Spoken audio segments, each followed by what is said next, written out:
pretty sure most everybody remembers using VHS tapes. And if you're like me, I'm pretty sure you remember the quality being pretty bad. But I got to thinking about it, and I began to wonder, was the quality bad because the format was bad, or was it my fault? For example, most of the material I had on VHS was recorded from television. And to make matters worse, I typically used the EP speed setting so that I could fit more on a tape. And even the store-bought tapes that I had were mastered with old analog and duplication methods. Of course, all of my home movies were recorded directly from camcorders, and I think the quality of the cameras varied greatly from one brand to the next. For example, this video of me in 1987 actually doesn't look too bad. I was 12 years old here. Now, this video of me in 1992 was on a totally different camera, and the quality looks pretty terrible. So I thought it was time for some experiments. I went up to the attic and got my old VCR down. You can see it's been a while since this thing was used. I suspect the last time it was used was 15 or 16 years ago. I cleaned it off and then decided to open it up and clean the head and all of the other moving parts inside. Then it was time to insert a tape and see if it still actually worked. And amazingly, it does.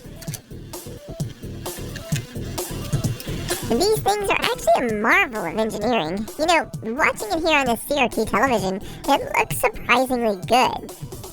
But when I connect it up to my video capture device and bring it into the digital world, it looks surprisingly bad. And I think the modern video displays are crisp enough to really allow you to see the imperfections where the old CRTs are not. I also wondered about some other things, like how many times has this tape been played? Maybe it's just worn out. And I also wondered about the composite video format. Maybe that's just the limit of what the composite video format has to offer. And I also wondered about the mastering and duplication processes used back in the 80s and 90s. So I decided to create a few tests of my own. First of all, I bought a brand new old stock copy of Back to the Future on VHS. Now this baby has never been opened before. In fact, I kind of feel bad for opening it, but I'll do it in the name of science. So in this experiment, I'll be using my Western Digital Live TV since it has a composite video output. Then I'm going to connect it directly to my video capture device on my PC and record a scene from Back to the Future. Now this copy of the movie is a 1080p version that's been ripped from Blu-ray and offers the benefit of being digitally remastered copy of the movie. This will give us an idea of exactly what the limit of the composite video format is. I'll refer to this as the direct composite for the rest of the episode. Then I'm going to connect my VCR to my PC and record the same clip from the original tape. I'll refer to this as the original 1985 VHS. And then I'm going to do one more thing. I've bought this Maxell broadcast quality VHS tape. This is what the professionals used back in the day. If you look at the two tapes side by side, you can see this one is slightly darker material than the other. In audio cassettes, the darker usually means better quality. I'm assuming the same is true here. And then I'm going to record from the Western Digital Live TV straight to this tape. And then I'm going to play the tape back and record it to my PC. It'll be interesting to see whether my copy looks better than the original 1985 version. So the results are in. Here's a clip from the 1080p version just for a point of reference. Now I'm playing all of these with a mirror image, so hopefully it'll keep YouTube from dinging me with copyright infringement, even though I'm definitely using these under fair use. I don't know if that helps or not, but it's worth a shot. Now, here's the version I recorded directly from composite video. By the way, I'm not modifying these clips in any way. I'm not deinterlacing them or zooming in to cut out the letterbox. I want you to see them exactly as they are.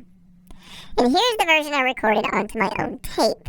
It actually looks better than I really thought it would, and here's the version from the original 1985 VHS tape. Wow, that looks terrible. Okay, so we had a nice bright daylight scene. How about a dark night scene to compare? So here's the direct composite.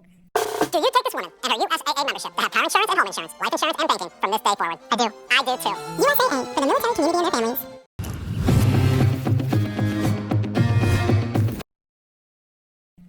And here is the version I recorded on the tape. And here's the original 1985 VHS. So let's look at some close-ups. I've snapped some individual frames that we can look at more closely because it's really hard to zoom into an interlaced video when it's playing. So this is from the direct composite. Now, this doesn't actually look too bad. There's definitely some clues that this is from a composite video, though. If you look around the edge of Jennifer's face, and even Marty's to some degree, you'll see sort of a checkerboard pattern. This is typical composite artifacting. And if you look at any sharp edges, like the edge of her clothes or Marty's striped shirt, you'll see some rainbow color fringing. That's another effect of composite video. You can even see some fringing on the trees, like in this area here. But this is essentially DVD quality, if DVD were being played on a composite device. Now, let's look at the frame from my recording. Interestingly enough, most of the color fringing is gone, and I suspect it is due to the softening of the image, so the sharp edges are gone. One area you can see this in really clearly is if you compare the trees, you'll see a lot of the detail is blurred in the VHS recording as compared to the straight composite. Also, if you look at the columns on the clock tower, on the composite version, you can actually make out some of the detail of the rock pattern, but on the VHS version, it just looks like one solid piece. Now take a look at the original 1985 VHS, and you can see in this version that the trees have lost all of their detail completely. The columns on the clock tower look even worse, but there's just generally a lot of noise in this picture, even in the sky. Also, there's a white glow around Marty's head. So let's go through them real quickly so you can see the differences.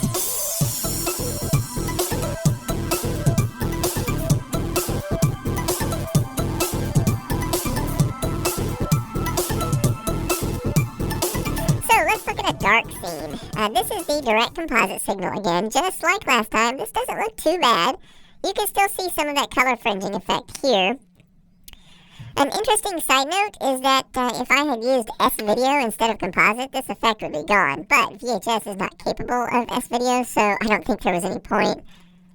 Okay, so here's my recording, and you can see some noise has been added to the image, and the JCPenney logo has some color artifacts now. And here's the original 1985 VHS, and wow, very noisy image. Well, apparently the composite video signal can actually carry a better signal than VHS is capable of even taking advantage of. But the other thing that I learned, and I think this surprised me more than anything else, is that I can actually record my own movies and have them better quality than the factory original tapes. And I would also like to point out that this VCR I'm using is a very low-end product. It was a low-end product back in the 1990s when I bought it. It was, it's a two-head.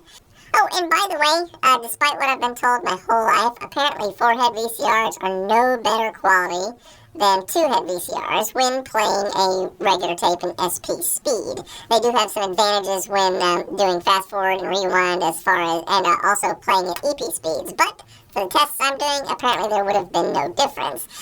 Okay, so I would have liked to also shown a comparison with S-video.